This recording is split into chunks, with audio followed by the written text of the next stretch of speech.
धन्यवाद पुनिया जी। सबसे पहले कोलसिया की भामाशाहों की पावन धरा को प्रणाम करता हूँ।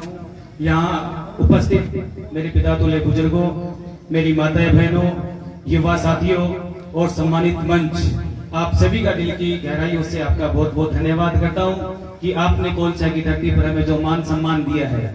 मैं आप लोगों के बीच अपनत्व की बात करने आया हूँ, क्योंकि मैं जिस समाज से आता हूँ, मेघवाल समाज से आता हूँ, वो समाज सदियों से पिछड़ा समाज रहा है। आजादी का समय हो चाहे सामंतवादी समय हो, इस समय के दौरान अगर हमारी अंगुली पकड़ के जिस समाज ने हमें आगे बढ़ाने का काम किया वो है जाट समाज। मैं जाट समाज के लिए जोरदार तालियां बजवाना चाहूंगा, क्योंकि ये बात आज मुझे इस मंच से कहनी पड़ रही है। मैं 36 कौम की बात करता हूँ, सबको साथ लेकर चलने की बात करता हूँ। मैं तो कोई ऐसी भी सीट पे चुनाव लड़के भी नहीं आया, मैं तो सामान्य सीट पे चुनाव जीत के आया हूँ। वो इसलिए जीत के आया हूँ कि मैं सबको साथ लेके चलने की भावना रखता हूँ। और जो जाट समाज त्याग करने वाला समाज है, जो समाज सबको साथ लेके चलने वाला समाज है, आज उस समाज को टारगेट करके बदनाम किया जा रहा है कि जाट समाज राजनीति में आगा जागो तो था लोगन खा जागो।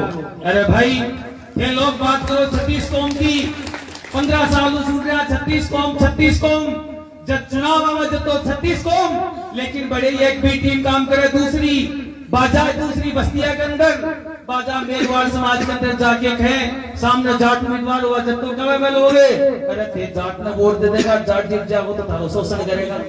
बा लोगन कोई कहना रो कौन मिले क्या जाट समाज मान आगे आना रो समाज है। मैं तो कहता हूँ, मैं तो धन्यवाद देना चाहता हूँ जाट समाज को। जब हमारा समाज सदियों से गरीबी में जी रहा है, हमारे बच्चे स्कूलों में जाते हैं, हमारे पास फीस नहीं होती थी, तो ये जाट समाज के लोग हमें स्कूलों में भेजने का काम करते थे। जब हमें जरूरत पड़ती थी, किसी शादी ब्याह के अंदर किसी सामान की जरूरत पड़ती थी, तो जाट समाज के लोग कहते कि भाया घबरा जे मत, मैं तैयार आकर भी याद कर लीजिए, मैं साथ देना तो तैयार हूं। ऐसे जाट समाज की सोच जो वास्तव में काबिले तारीफ थी। और ये जाट कोई छोटी चीज को नहीं है। मैं कहना चाहूँ धन सबसे बड़ो अगर त्याग करे है तो जाट समाज करे है। आज के लोग कमजोर पड़ता जी। नवलगढ़ विधानसभा के अंदर 82,000 जाटों की संख्या है, इतने वोट आप लोगों के हैं, और आज आप लोग प्रत्याशी भी कोनी। क्यों बड़ी दुर्गति और क्यों होगी? राजेश जी मेरी बात में अदरवाइज मत लीजिए, मैं दिल की बात कर रहा हूँ। 82,000 जाटों के वोट हैं, और नवलगढ़ के अंदर कोई जाट चेहरा नहीं है। राजेश जी संघर्ष कर रहे तो जाट ही का मेन स्वीकार कौन करा? अरे भाई थारो बात करवाड़ो है, स्वीकार कर लो, मौको है। ये मौके बार बार नहीं आएंगे। कना तो आपा कांग्रेस ने लाने का चक्कर में अपमान सल्टा दियो, कना बीजेपी लाने का चक्कर में अपमान सल्टा दियो। सल्टगा दोनों, ये भी सल्टगा, ये भी सल्टगा, और बजाओ ताली दूसरा के लिए। क्योंकि जब तक दूसरे को आगे लाने का प्रयास करोगे, दूसरे नेताओं के पास अपने नंबर बनाने का प्रयास करोगे, जितनी चापलूसी करोगे, आप अपने समाज को उतना ही पीछा ले जाओगे। आगे लाने का काम नहीं कर रहे आप लोग। मैं तो आप लोगों से कहना चाहता हूँ, अरे भाई लल्ले के बिगड़ो भी को वापिस राजी भी हो जाए। एक परिणाम दो खड़ा बढ़िया रही है, भिड़ बोकरी आपस की गाड़ भूल के वापिस एक मंच पर जब दो भाई आ जाए और गांव के अंदर आके आपकी ताकत दिखा के सरकार बना ले जाए, क्या बिगड़ जाए? इसीलिए कहता हूँ कि जाट समाज और मेघवाल समाज को तो साथ राबड़ी को मेलो, साथ को रंग और राबड़ी को रंग में ज्यादा फर्क को नहीं हुए।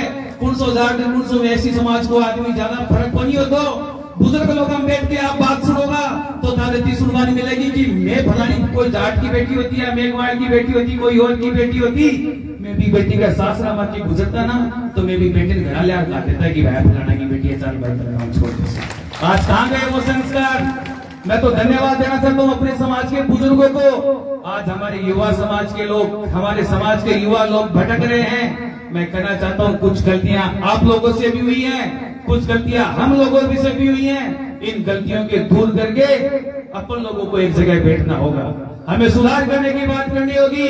भाई लोग चुनाव के अंदर आया कि अपन एक दूसरा को अलग कर देगा, लेकिन बाल लोग थे जवाब देवो कि भाई तो ये अलग करो, मैं एक साथ रह के एक मंच पे बैठ के मारा एक व्यक्ति आगे लेके आवागा, चाहे वो जाट हो, चाहे मेघवाल हो, चाहे सैनी हो, चाहे वो ओबीसी समाज का कोई भी व्यक्ति हो। हमें जाति से कोई मतलब नहीं है, जो हमारी बात करेगा वो हमारा व्यक्ति है। मैं जिस मंच से भी जाता हूँ तो मैं एक ही बात करता हूँ, आओ लौट चले अपनों की ओर। ये अपने कौन है? अरे आप ही तो हमारे अपने हो, जो हमारी बात सुनते हो, हमारी बात करते हो, कोई दूसरा थोड़ी है। जब आप हमारी बात समझने लग जाओगे, आप हमें समझने लग जाओगे और हम आपको समझने लग जाएंगे, तब देखना नजारा कुछ और होगा।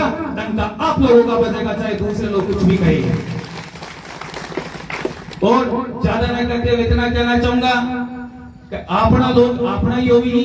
अरे मैं तो थारकन आके रोले ना थे, मारकन आके रोलेगा, दूसरा के जाके रोले हुई आ डोले तो बोले दो चाल धोते का तेरे ज्ञान का, बस सिर्फ जरूरत पे याद जरूरत पे याद करते हैं वो लोग। अगर हम लोग उनके लिए काम करते हैं तो बेहकिना की फलाना को छोड़ो, एक नंबर को छोड़ो है। और जब अपने हक और अधिकार की बात करते हैं, जब सही के लिए लड़ते हैं, उनकी आंखों में आंखें डाल के हम लोग कहते हैं, तब किना के फलाना को छोड़ो चोर है, क्योंकि उसने अपना हक मांगना शुरू कर दिया है। आप लोग जागरूक होना शुरू हो गए हो, तब आप मुझे लगने लग जाओगे। अरे भाई मैं एक बार जाति में पैदा हुआ हूँ, पढ़े लिखे हूँ, अति समझ रखू हूँ कि सारा लोग एक साथ लेके चालबा को काम पढ़े लिखे युवाओं का काम है। हमारे बुजुर्गों ने तो बहुत अच्छा काम किया है, लेकिन युवा साथियों आपसे निवेदन करने आया हूँ, आप लोग भी इस बात को समझो। जो समाज हमें लीड करता है, वो समाज अपना समाज है, उसमें कोई भी व्यक्ति आगे आए तो उसकी टांग खिंचाई मत करना। अरे वो भाई कैसा भी हो, उसकी अंगुली पकड़ के साथ चलना और करे ना भाई तुम संघर्ष करो, हम तुम्हारे साथ हैं, तुम्हें डरने की जरूरत नहीं है। उस दिन देखना आपके लोग कितने राजस्थान की विधानसभाओं में जाएंगे, लोकसभाओं में जाओगे, पता कर लेना आप। बस इतना कहना चाहता हूँ कि है अंधेरा बहुत, अब तो सूरज निकलना चाहिए, है अंधेरा बहुत, अब तो सूरज निकलना चाहिए। अरे जैसे भी हो, अब तो मौसम बदलना चाहिए।